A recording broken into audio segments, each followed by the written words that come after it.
friends, welcome back to Onyx Food Hill. I'm so glad to have you back. I hope you guys are doing great.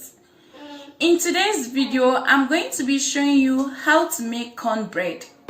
For this cornbread recipe, I'll be using cornmeal and flour as my main ingredients. Cornmeal is simply gotten by grinding yellow dried corn or white dried corn. You can use the yellow corn or the white corn for this cornbread recipe. To make the best cornbread recipe, start by combining equal amounts of cornmeal with all-purpose flour. So I'm using 1 cup of dried cornmeal and 1 cup of all-purpose flour. And we will start by combining all the dried ingredients together. I'm adding in 1.5 teaspoon of baking powder, and I'll be adding a little amount of salt because I'll be using salted butter. You can adjust the salt to your taste if you are using unsalted butter. Once I've combined all my dried ingredients together, I'm just going to whisk everything and make sure it's combined, and I'm going to set this aside. And in another bowl, I'm going to be combining 1.25 cups of buttermilk. Buttermilk is very important in cornbread. If you want to achieve that moist cornbread, you should use buttermilk.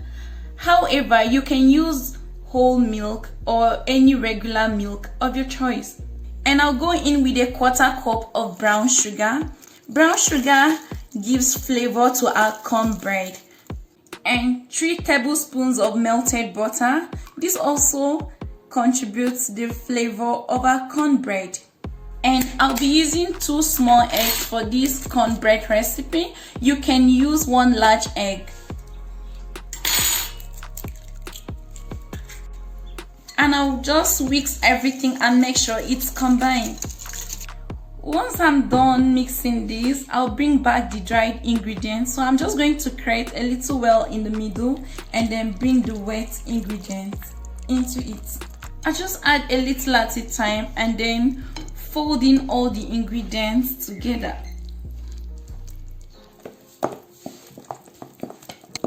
Cornbread is usually made in a cast iron. If you don't have a cast iron, you can use your regular baking pan or a non-stick pan. So to my non-stick pan, I'm adding in 7 tablespoons of melted butter, and I'm going to leave it to heat up until the butter starts to sizzle.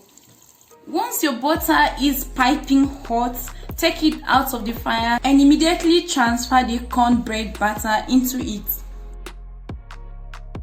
Can you see the sizzle? This is exactly what you want. Next, I'm going to pop this into the oven. I have preheated my oven to 400° Fahrenheit, and I'm going to bake this for 20 minutes until it's golden brown. So guys, our cornbread is out of the oven. You can notice the side is nicely browned. Okay, we are going to leave this to cool down completely. Meanwhile, I'm going to remove this from the pan. Okay guys, once it's cool, you can now cut this into your preferred shape. This is what it looks like. Our sweet cornbread is ready. You can enjoy this with your favorite fruit jam. Also, you can enjoy it with butter or honey. I'm just going to give this a test. This is the best homemade cornbread that I've ever tasted, and I know you are really going to love this. It's just perfect, and I love the awesome smell in the kitchen. Thank you guys for watching this video. I really hope you love this cornbread recipe. If you do, replicate this and let me know what you think about homemade cornbread. Thank you for watching. I'd love to see you soon. Bye guys.